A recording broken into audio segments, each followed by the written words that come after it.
Hello and welcome to the MBS podcast with me, John. And Mark. And Marky Boy. How you doing? Good. You? Yeah, alright. Not bad. Sounds good. Busy week. Finished my night shifts. That's nice. Got 10 days off now. Nice. 10 days annual leave. And I'm going to do nothing with it. Awesome. Sounds like a plan. Because of lockdown. Not allowed to do anything. Sucks. Absolutely sucks. So, today's episode is about men and talking. Yeah. So we're all right at talking. Cause not too bad. It's kind of would be a really, really naff. Worse than it already is podcast. Yeah. If we didn't talk. It's just silence. Just like, yeah. Hello? Alright. It's awkward. It's nice outside.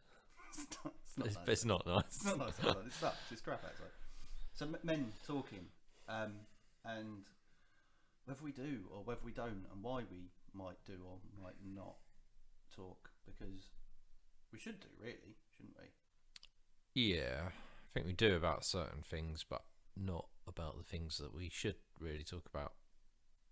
So, and you don't have to talk to anyone in particular. You can pick someone that you're happy to talk to. Some people are a bit more comfortable talking to family or friends, partners, but I think a lot of the time people just keep stuff to themselves. A bit of pride, maybe. Yeah, like if you're in trouble with stuff, or I've done a little bit of research just before recording this, and by research a couple of very quick Google searches, and I've noticed a thing, and that is that if you type in "why don't guys talk much" or "why don't men open up much," the first few pages that come up on Google are like women's mags, like articles for magazines about why is my husband not talking to me, or is he having an affair because he doesn't talk, or is it no. Do you know what I mean? Yeah, and rather than thinking, oh, is he alright? He might have something going on. Yeah. So rather than going down the support angle initially, taking it the other way and thinking that you're up to something, or maybe you're doing something wrong, and that might be cause. And yeah, absolutely. So like, I'm not saying that like women don't understand their husbands or other halves or whatever. No, everybody's different, aren't they?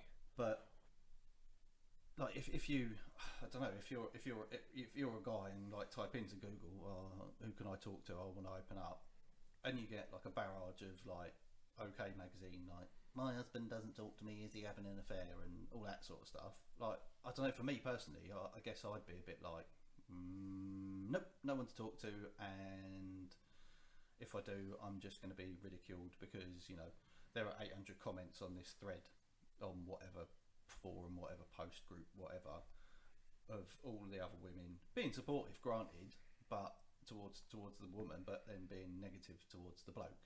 No, yeah. He's probably not. He probably is. He's probably out down the pub with his mates. Because that's the other thing. Like, there is that old, he's off down the pub again thing. I did talk to a lot of my mates, albeit in a perhaps bravado-y, laughy, jokey way, when I was in the pub with my mates. Yeah. Do you know what I mean? Yeah. Like, maybe it was a bit more bullshit than it was fact and reality. Yeah, but if you say, for instance, you were running your own business and you were having loads of problems, you made a mistake and someone decided that they were going to sue you or something like that, so you had lots of real heavy stuff hanging over you, would you talk to your friends about that, do you reckon? Do you know, I think... Or would you be too proud to sort of go... I agree with you. I think it's a bit subjective, actually. Because going back a few years before I had my little bit of a mental breakdown, I definitely wouldn't have done. Like, I would have kept it to myself. Just tried to muddle through and... Yeah, because you try and battle through, and I think because you get so caught up with everything else. I think you're right about the pride thing. Like, no one wants to admit that they've fucked up. Yeah. I think it is the reality of it. No one wants to admit they've fucked up, and no one wants to admit that you've failed at what? Yeah, failure. Yeah. Fear of failure or that sort of thing. No one wants to admit that they've done something wrong. But now I definitely would, because I've learned through coming through the breakdown, through the psychotherapy, through the counselling, and obviously with the medication and bits and bobs, that actually talking really does help. Like, a problem shared is a problem halved. It's like an old adage, isn't it? Do you know what I mean? And it does make sense. Even, for me, I find that maybe I'm a bit too blunt sometimes, or a bit too open about things. Like, there might be certain things that people, maybe they don't know how to deal with it when I talk to them, or they misconstrued it because of the way that I speak, because I'm quite a direct, quite blunt sort of person. Do you know what I mean? Yeah. That I think people might like, sometimes it can come across, and I think I even go, maybe I shouldn't have said that, or maybe I shouldn't say this, but quite often the filter between the brain and the mouth doesn't engage, and it just comes out anyway, and I usually land myself either in trouble, or people go, oh yeah, no, exactly what you mean, mate. Yeah, no, and actually I'm glad someone said it like that. Yeah. But I think I've found that it does help, because you can, it does lighten the load a little bit, especially if you're talking about, I don't know, let's say, I don't know, wife troubles, or partner troubles, like your other half, you got some grief with your other half, and she's or he's not doing what you'd like them to be doing, or your relationship's struggling, or you're struggling, or whatever. And if you talk to people, quite often people have been in the same situation, and they can offer up some sort of advice which is maybe a bit useful. Yeah. You know what I mean? Like, all right, it's all anecdotal, isn't it? Advice is anecdotal. It's just like, it's an experience that's happened to me, and this is how I worked through it. Yeah. If it's the right way or the wrong way is a different thing, but I find personally, like, as I say, since my issues myself, that talking is a great way of relieving some of the pressure. I think it takes a bit of weight off your shoulders, doesn't it? It does. And at the end of the day, I might have a different take, or I might have been through something similar myself, so I might have a different way of looking at it, or how I should have dealt with it, and then you could probably take on that and make your own mind up how you want to deal with something. So yeah, I think that goes for all of it, really. But I mean, for instance, so what would you do, say oh no, it's a bit personal, but say you were having problems with your missus in the bedroom, Mm-hmm. for whatever reason, Mm-hmm. would you tell anyone about that? If it was if it was something to do with you, would you? Yeah, I think I would. Because I don't think I would. Like, I think, and it depends on what it is. Like, if it's a inverted commas medical thing, then obviously you've got GPs or counselling groups. Do you know what I mean? Like, Yeah. I don't mean like sex advice lines, but actual, like, people, like specialists in sexuality and all that sort of stuff, and sex, that might be able to help you out. There, obviously, for that sort of thing. But I don't know, man. Like, yeah, generalised sort of stuff. Yeah, I mean, I'm like, obviously, you don't go to the nitty gritty of it. Do you know what I mean? But if you've got a problem, you can. All right, Mark. Yeah, I just need. I don't know. You thought so, but I just can't get it up. Yeah, no, but Is that how you would go? Is that how you'd go about it? The first thing that I'm gonna as you walk through the door, or I'll be like, as you go in, oh, by the way, I can't get a lobber. Do you know what I mean? I'm not saying it like help. No, of course you'd probably like, come across like you. Mind you, that being said, I'm having a few you would say it problems, like and that, but you yeah. probably I would. probably would, mate. I can't That's get probably phone how it would come out at the end. Yeah. No, but I think I would actually. Like, mate, but you know what I'm like, and you've known me long enough to know that I would take the piss out of myself with it. Yeah. Do you know what I mean? I'd be like, oh, mate, you ain't gonna believe it. But I think that also helps when you're dealing with those things, about when you're like, we're going back to the talking to people thing. I think if you can say it in a light-hearted way, so you're not so serious about it, that also helps, because people aren't going to take it as like, whoa. I'm not going to sit back and think, shit, well, like, what am I supposed to say to him about that? Yeah. Like, or does he want me to give her a hand job, or not with the wife? Until she goes out. Have you tried this lube? I don't. Do you know what I mean? It's a bit of a. Yeah, and I think that's a really good point, because I think that you're right. I think that if you can make light of a shitty situation, whatever it is, do you know what I mean? If you can kind of make light of it a little bit. Yeah, when you're discussing it with somebody, obviously you know how serious it is. Otherwise, you wouldn't be withholding the information and trying to muddle through and maybe get deeper and deeper into a hole with it.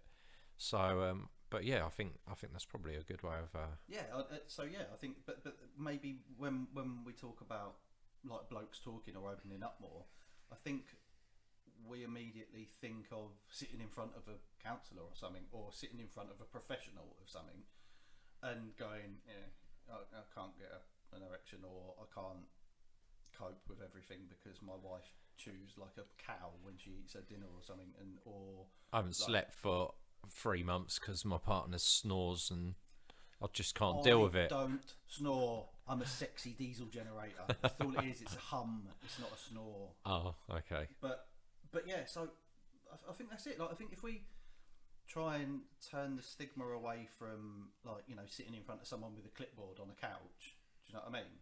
To actually sitting around like we do, sitting around over a cup of coffee, or do you know what I mean? In a group of mates, or on a Zoom chat, or whatever, laughing and joking about things, and maybe being a bit more open about it, that maybe that might get people talking more. I mean, I signed up to it was a bit of promotion really, but also an awareness and raising popularity for obviously the podcast.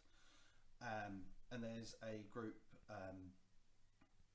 dedicated to airsofters who are a bit on the edge, who are suffering from some depression and mental health issues and bits and bobs, and just struggling.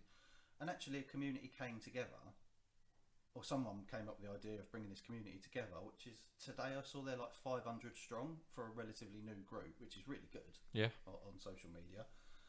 But they're all so supportive of each other. It's predominantly men. There are some women in there, but it's predominantly men who are daily actively sharing. And one of the things that I really like that I've seen in there is that they do a daily check-in.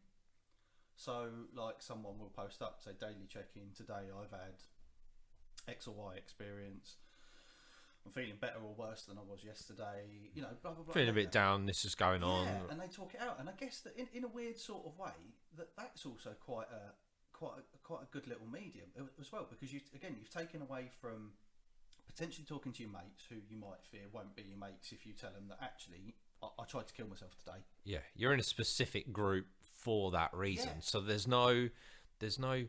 See, the thing is, I think a lot of people worry about saying stuff in case people take the mick or you feel weak. But at the end of the day, talking to someone about your problem isn't a sign of weakness. No, I think you've got to be quite strong, mate, mentally, to go up to someone and say, actually, do you know what? I'm in trouble. Yeah. I can't afford to pay my mortgage, or I can hands down say that the hardest thing that I ever did, or the hardest part of all of my depression and my mental health issues and suicidal thoughts, the hardest bit out of all of it was the first asking for help. Yeah. Mate, it's hands down the hardest thing that I've ever done in my life. Like, literally the hardest thing. Like, everything else has been a doddle in comparison to that. And it is quite hard, but you must have that relief once you've honestly, first time you tell that person, because I've obviously been through it relationship wise, but as soon as you've said that, like, I need to get out, this is done, etc., the relief you get from that, and you go, it's massive, and then you can just move forward and deal with the issue. Yeah, absolutely. Like, and that's part of recovery, isn't it? Yes, absolutely, mate. You can't start to recover until you take the first step. Until you take the first step to moving forward, to getting better, to even contemplate being able to getting better. And like, literally, I remember when I turned around to my then partner and to my mother and said, I need fucking help, I'm falling apart here. And like, literally floods of tears. And the floods of tears wasn't because I was sad, or it wasn't because I was happy. It was like it's almost like I need help is like a dam that's holding everything back. Yeah. And the second that you can say it, the dam's gone. and then suddenly, boom, you're able to speak freely, think freely, and it does because my brain was so cluttered and muddled with negative thoughts, thoughts of what people thought of me, how I then processed how people thought of me, which made me feel worse, and then like how can I get rid of all of this, and then like silly little things, mate. Like I'd go right off the edge over the most ridiculous things. Like a coaster wasn't in its place, or it had a T-spot on it, and that was enough for me to storm out the house for hours. Yeah. And like do you know what I mean? So like to be able to get rid of all of that shit, and it is shit. Like anybody that suffers from depression or mental health issues will know that the highs that you get from weirdly being depressed or from and the massive lows, it's just they're such weird places. Like when you want to feel good, you're well above you're manic, you're crazy bonkers happy, and then when you're low, you're so low. Once you've opened that floodgate out, you kind of balance out a little bit. Do you know what I mean? And then you can kind of move down the river of your journey and of dealing with things and getting better. And it's not an easy thing to do. I think I've said to you before, like with counselling, I had 3 different sets of counselling over the years, and the first one, I hated the counsellor. I'll be brutally honest. I didn't connect with him. I didn't think, and I just thought he was a twat. So you like it was more of a job than literally pay. Yeah. Maybe not. But I think maybe. I don't think anybody does that job as just a job. Like no one goes into the care industry. No one does anything mental health. No one's a counsellor just because it pays the bills. But do you not think that that's maybe that person's just got in like a rut in life and just it just goes through the motions? I think that person was still trying to reach out and help. They still had their hand out for me to grab hold of it. It's just I didn't like the look of him. I didn't connect with him. So then when I went again about a year or so later, because I went fucking counselling, what load of bollocks, and pulled myself back in and became all introverted again. What load of old bollocks. Then I went out and sought help again, and I got another counsellor who was a bit better, if I'm honest. But I got kind of messed around by the counselling agency that I was using, because I had one guy for a couple of weeks, and then it was some woman that I had for another couple of weeks, and then it was someone else. Right. And I get it, people go sick, people are ill, but that's not conducive to... You're not building up a picture of what your problems are. And having to go over with someone, because they'll go, oh, I saw in your notes you said about this and that happened. No. This happened, which led to this, which led to that, which led to this. Not this, then that. So then you've got to go back through it all again, which kind of got a bit frustrating. Start ringing Virgin. Yeah. My name's John, and I live at okay. Oh well, I'm just going to put you through to that department now. Yeah, hello. Can I take some details, please? Yeah. My name's John. That sort of. Yeah. It's not very the pleasant. call centre loop with a counsellor. So when you're in a fragile state as it is, going around that loop just isn't an ideal thing. And it wasn't until the last lot that. I mean, I started to get the gist of what was going on with the counselling in terms of how counselling works. And it wasn't until the last lot with this guy that was incredible. Absolutely, I mean, like realistically, I would attribute him to being my saviour, or one of my saviours, but he would say, well, actually, all I did was give you some tools to kind of level yourself out, or to work things out for yourself and to cope with things. You're the saviour because you did the work. It's like literally like going to B&Q and then congratulating B&Q on building your shed because you bought the shed and the tools there. Well, or the guy pointing you to the aisle. Yeah. At the end of the day, he's pointed you to the aisle. You've walked down it. Yeah, exactly. So, it took a while for me to get my head around the fact that that they weren't going to mutter a few magic words to then make me better.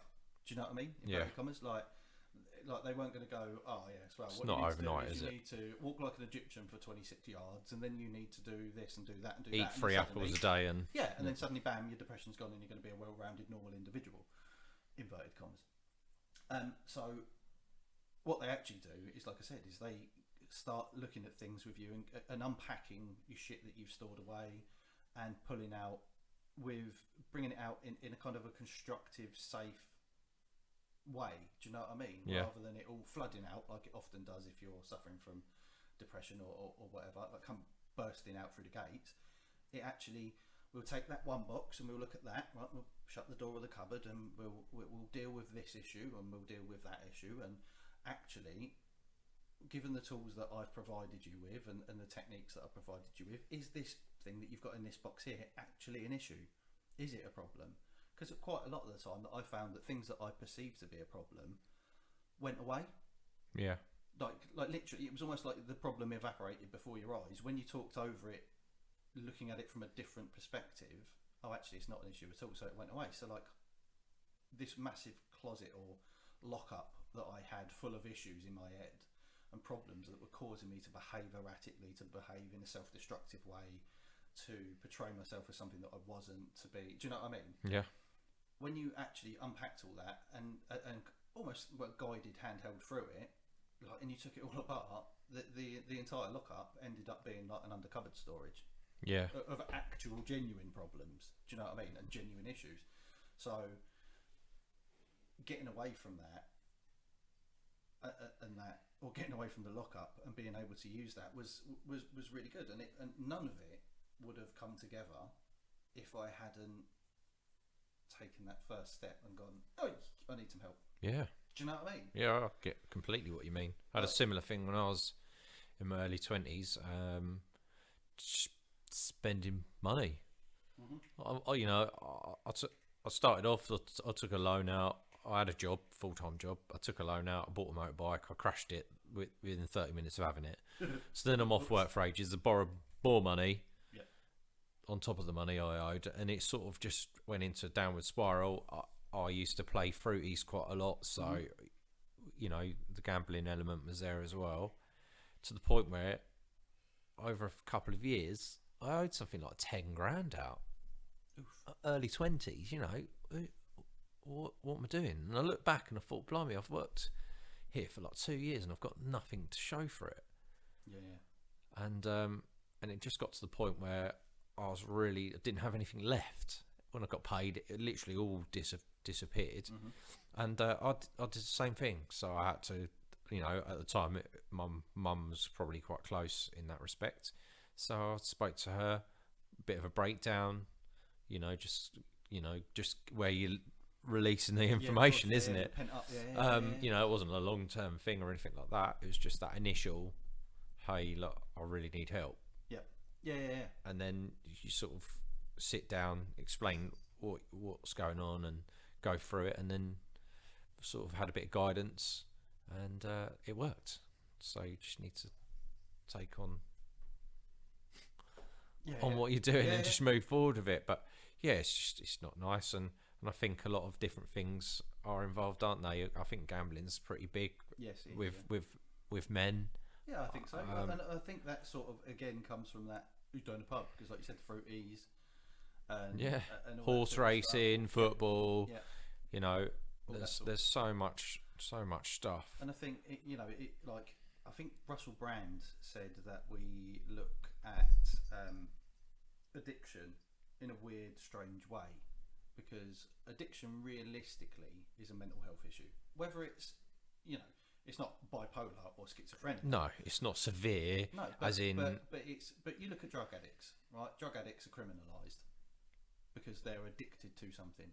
The drug addicts are bad. But if you're addicted to cigarettes, you're addicted to nicotine. It's all right. You can't get up in the morning without having a cup of coffee. You're addicted to something. But because it's a cup of coffee, it's all right. Because it's legal. Yeah, well, yeah. But gambling's legal. Yeah. But people don't look at like they'll kind of go, druggies. Oh, look at the state of inmate. He used to be like well sound. He had a wife, kids, nice house, and all that lot, and he frittered it all away in the bookies. Now look at him. He's like looks like a trap. Do you know what I mean? Yeah. It's an addiction. It's a mental health issue, and it should be looked at just in the same way as depression or as anxiety or as any other mental health. Do you know what I mean? Yeah. In my opinion, like Russell Brand said it a few years ago, and I was like, holy shit, he's right. He's right. Why don't we look at people that are addicted to things as a mental illness, not as a.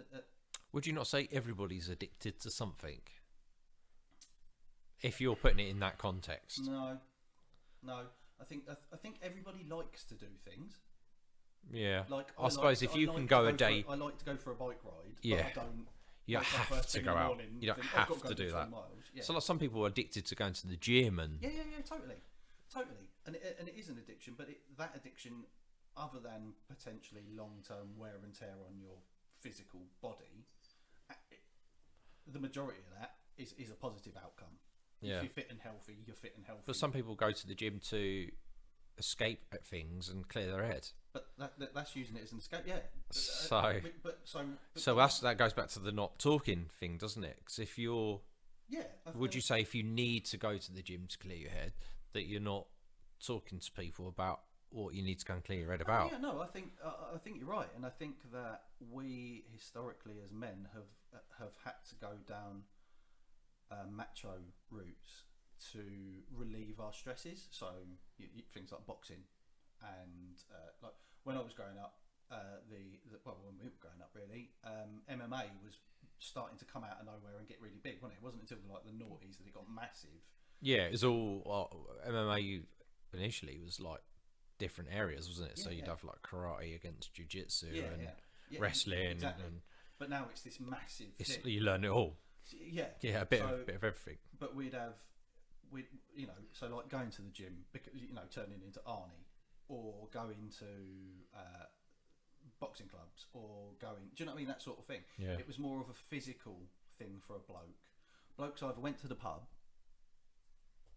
or they went and did some sort of physical thing to alleviate stresses, where it's been seen, because it was seen really that blokes don't talk. Do you know what I mean? Pansy. What are you talking about? Oh, what's the matter with you? Yeah.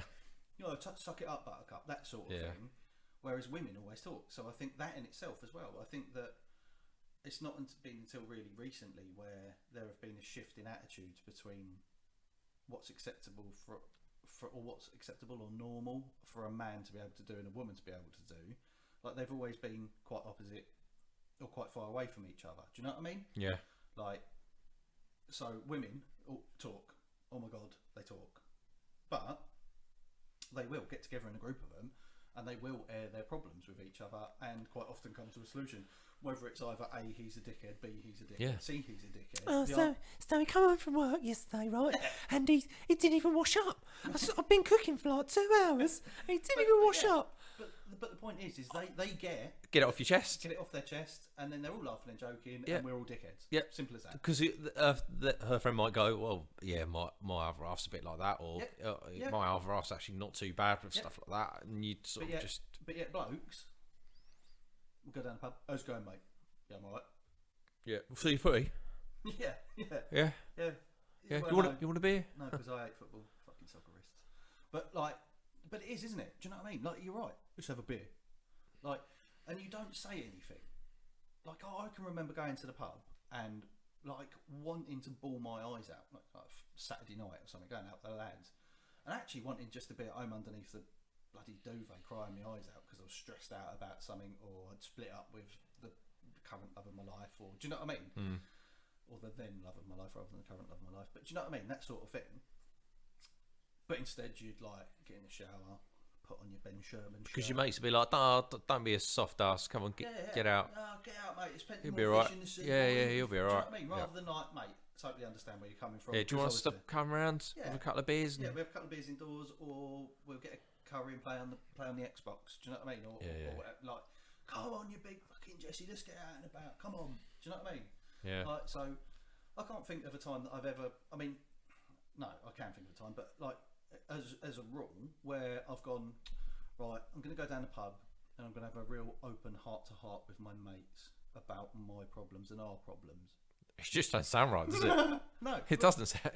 But it shouldn't be a problem, should it? No, it shouldn't. What I mean? Like, if that's where blokes, inverted commas, go, that's where we should all be talking. Do you know what I mean? Around that table, because that's how I've described this podcast to people. Like, I want it to be, or I want it to come across that it's just two people, but you could imagine yourself sat at the chair at the end of this table Yeah. sat opposite over there. You What's could the be whole part- point of the whole You- the, yeah, the that you thing, could- isn't it? yeah, At the end of the day, if again we go back to what we did before with the happiness and stuff. At the end of the day, and the first episode, if one person goes up to their partner as soon as they hear this and says, "Babe, I've got something to tell you. I've been gambling and I think I've got a bit of a problem with it, or the business isn't doing too well, and we're kind of, Yep. the bills are racking up. I'm not being able to cover things." Yep. If that happens, we're on to a winner. At the end of the day, we can include the same link with the Mind Yeah, all of charity that you did before, and we can also there's like Gamble Aware, so we'll Yeah, put the well, link in for that as well. Yeah, definitely. Put You some know, links in the notes if on anybody wants to talk,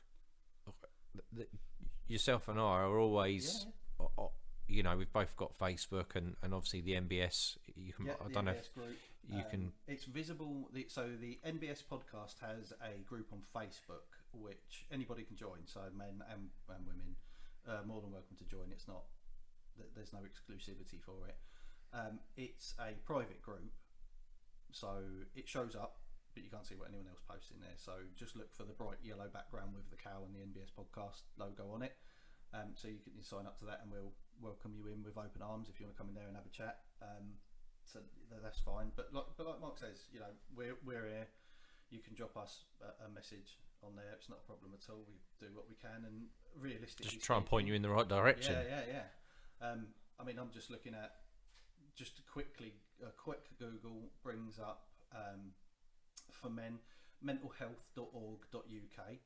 So the Mental Health Foundation, which do an awful lot of work all over the show.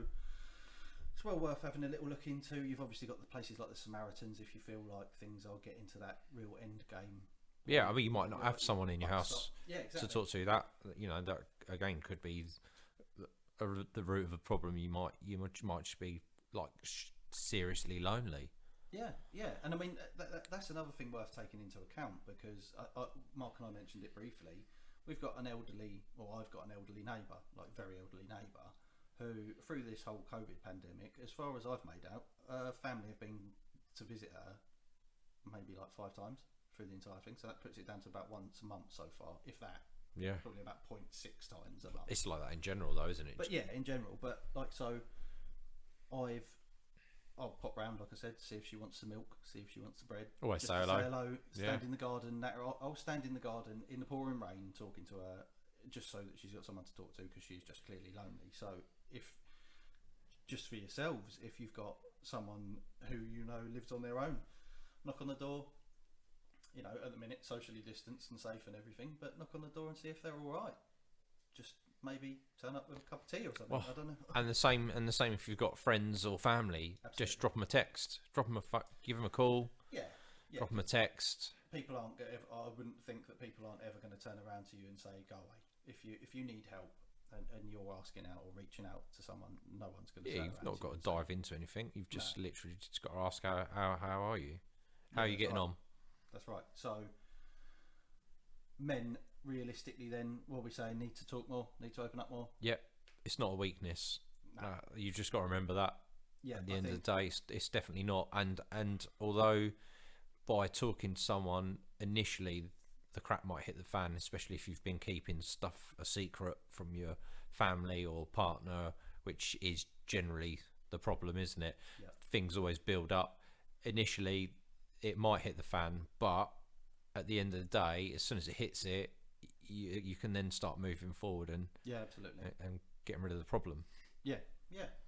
Removing and dealing with the problem. So, it's would the you way say to there's go. anything else that the blokes don't talk about?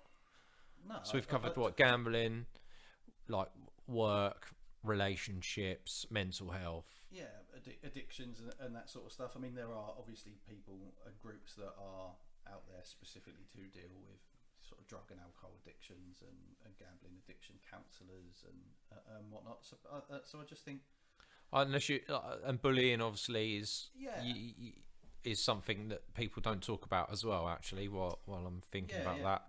yeah, So again, there's always help if you feel like you're being subjected to bullies. whatever way, online, verbal abuse, when you go out to the shop or anything, it's just not acceptable. No, and if you don't talk to people about it, then it'll just continue or worsen, or you'll end up just locking yourself away, and that's not good for anybody, is it? Get any better then, are they? So if you don't, you've got the grand sum and total of all of this really is that as men we need to get away from the stigma of bottling things up and I'm all right, suck it up, buttercup, to actually opening up with people around us, whether it's a family member like you say or whether it's a professional. You need to do it. I think counselling is the best thing in the world. Even if you don't think you need it, go and have 4 sessions. Go and do 4 hours over a month, and I guarantee you'll come out of it feeling better. Guarantee it. It's weird. It's just one of them things.